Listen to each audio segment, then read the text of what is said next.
Hi friends!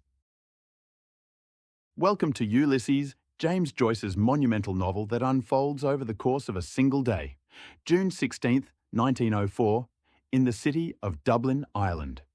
At first glance, this may seem like a simple premise. We follow a few ordinary people as they move through their daily routines. But beneath this everyday surface lies a vast emotional, philosophical, and symbolic journey that mirrors the ancient Greek epic, the Odyssey by Homer. Instead of a wandering Greek hero sailing through dangerous seas, Joyce gives us modern Dubliners navigating the emotional waters of love, loss, identity, memory, and desire. The story's central figure is Leopold Bloom, a Jewish advertising salesman, gentle, curious, and deeply human. Alongside him is Stephen Dedalus, a young writer and teacher wrestling with grief, pride, and the search for meaning. And hovering over the emotional centre of the book is Molly Bloom, Leopold's wife, whose inner voice closes the novel in one of the most famous passages in literary history. This summary will guide you through the full emotional and narrative journey of Ulysses, episode by episode, translating Joyce's complex structure into a flowing, immersive story. Part 1. The World of Stephen Dedalus. Episode 1. Telemachus. Morning at the Martello Tower. The story begins early in the morning at a Martello Tower overlooking the sea. Here lives Stephen Dedalus, along with two companions. Buck Mulligan, a boisterous and mocking medical student, and Haynes, an Englishman fascinated by Irish culture. Stephen is still haunted by the recent death of his mother. She begged him to pray for her as she lay dying, but Stephen, burdened by intellectual pride and emotional conflict, refused. This guilt shadows his every thought. Buck Mulligan teases Stephen relentlessly, making light of religion and authority. Their friendship feels strained, uneven. Stephen senses that he doesn't truly belong here, that he is a guest in his own life. As they look out over the sea, Stephen reflects on history, memory, and identity. He feels like a son without a father, searching for guidance in a world that offers none. This sets up one of the novel's central themes, the longing for a spiritual or emotional parent. Stephen leaves the tower, carrying with him his books, his bitterness, and his restless mind. Episode 2. Nestor. A classroom and a lesson in authority. Stephen goes to work as a teacher at a boys' school. He tries to teach history, but the lesson feels hollow. The boys are bored, and Stephen feels like an imposter, someone pretending to be a guide while feeling lost himself. After class, he visits the school's headmaster, Mr. Deasy, an old man who lectures Stephen about money, responsibility, and history. Deasy speaks proudly about Ireland, but his views are narrow and tinged with prejudice. Stephen listens politely, but inside he feels disconnected. He is young, idealistic, and searching for truth, while Deasy represents rigid tradition and authority. Stephen leaves with a letter from Deasy meant for a newspaper, but also with a deeper sense that he doesn't fit into the roles society offers him. Episode 3. Proteus. The Mind by the Sea. Stephen walks alone along the beach. This episode dives deeply into his thoughts. The outside world fades as we enter the shifting, fluid landscape of his mind.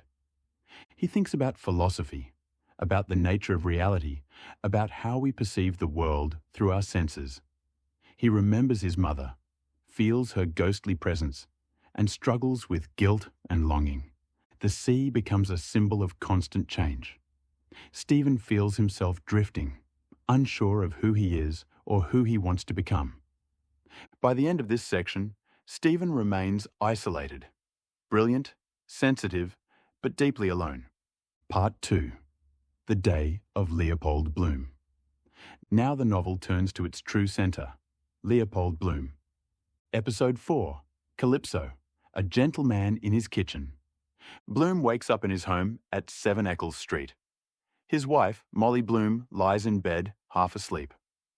Bloom moves quietly through the kitchen, preparing breakfast. He is a kind, thoughtful man.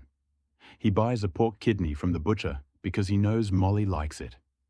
He feeds the cat. He reads a letter from his daughter Millie, who is away working as a photographer's assistant. But there is a shadow over this morning. Bloom knows that Molly is planning to meet another man, Blazes Boylan, later that day. Bloom doesn't confront her. Instead, he carries the knowledge silently, letting it ache inside him. As he leaves the house, Bloom feels like an outsider, not just in his marriage, but in Irish society. He is Jewish in a largely Catholic city. He often feels watched, judged, and misunderstood. Episode 5. Lotus Eaters, Small Escapes. Bloom walks through the city, running errands. He visits the post office and secretly picks up a letter from a woman named Martha Clifford, with whom he has a flirtatious correspondence. This relationship is not physical, but emotional. It gives Bloom a sense of connection, a small escape from the loneliness he feels at home. He visits a church and observes people praying. Bloom is respectful, but he doesn't fully belong to any religious world. He exists between identities, always observing, rarely fully included. Episode 6. Hades, a funeral. Bloom attends the funeral of Paddy Dignam.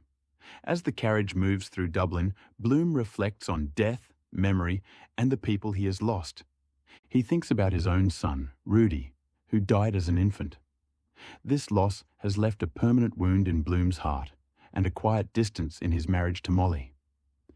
At the cemetery, Bloom feels out of place among the other men. Their jokes and casual talk about death feel shallow to him. For Bloom, death is deeply personal, deeply painful. Episode 7. Aeolus, Words and Wind. Bloom visits a newspaper office. This episode is filled with headlines, noise, and fast-paced conversation. Bloom tries to pitch an advertising idea, but he isn't taken seriously. Others talk over him. He is once again the outsider, struggling to make his voice heard. The world of journalism appears loud, competitive, and driven by ego, contrasting sharply with Bloom's quiet, reflective nature. Episode 8. Lestrygonians, Hunger and Isolation. It's lunchtime. Bloom walks through the city, observing people eating. He feels repelled by the way some people devour their food greedily.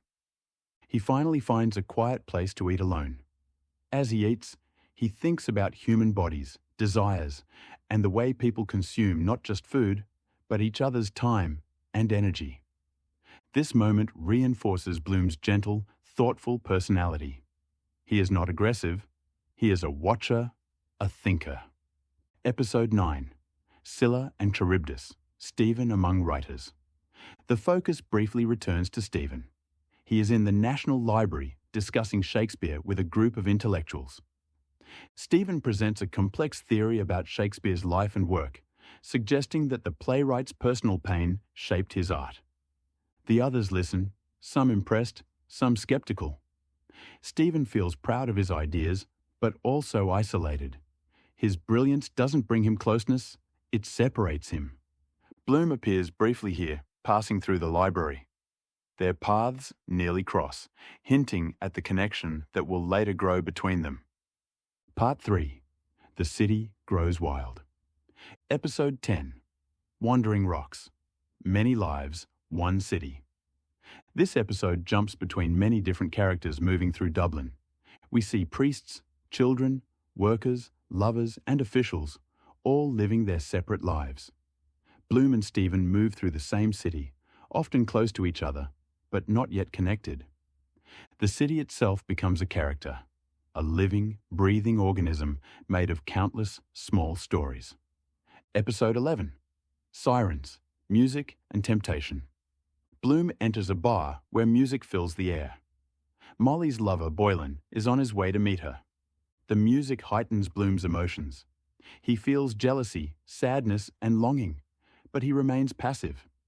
This episode reflects the pull of desire, the way people are drawn toward pleasure, even when it causes pain. Episode 12. Cyclops, Anger and Belonging. Bloom enters a pub filled with loud nationalist talk. A man known as the Citizen argues aggressively about Irish identity and politics. When Bloom speaks about kindness and humanity, he is mocked and attacked for being Jewish and different.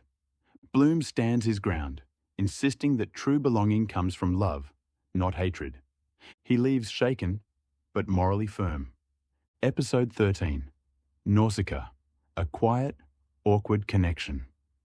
On the beach, Bloom watches a young woman, Gertie McDowell. She knows she's being watched and quietly enjoys the attention. The moment is tender, strange, and sad. Both characters are lonely, reaching out in their own way for connection. Fireworks light up the sky, reflecting Bloom's emotional release and emptiness. Part 4. Bloom and Stephen. Together. Episode 14. Oxen of the Sun. Birth and Language. Bloom visits a maternity hospital where friends are waiting for a woman to give birth. The episode's language changes styles, mimicking the evolution of English itself. Stephen drinks heavily, growing reckless. Bloom watches over him with quiet concern, like a father figure. Episode 15.